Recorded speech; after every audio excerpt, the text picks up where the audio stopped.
how to send large files using Google Drive. Hey guys, in today's video, I'm going to show you how to send large files using Google Drive.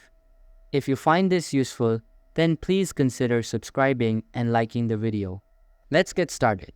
First, open Gmail on your web browser or using your mobile device. Once you are in the Gmail, press Compose in the top left corner. In the new email window, type in the recipient's email address, add a subject, and write your message in the body if you'd like. Once you are done with typing, next, look at the bottom toolbar and click the Google Drive icon that says Insert Files using Drive. At the top of the window that appears, click Upload. Then press Browse and find a large file you want to send.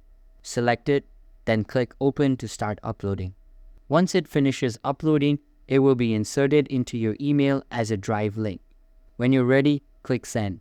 If you see a prompt asking about sharing permissions, just click Share and Send so the recipient has access to the file.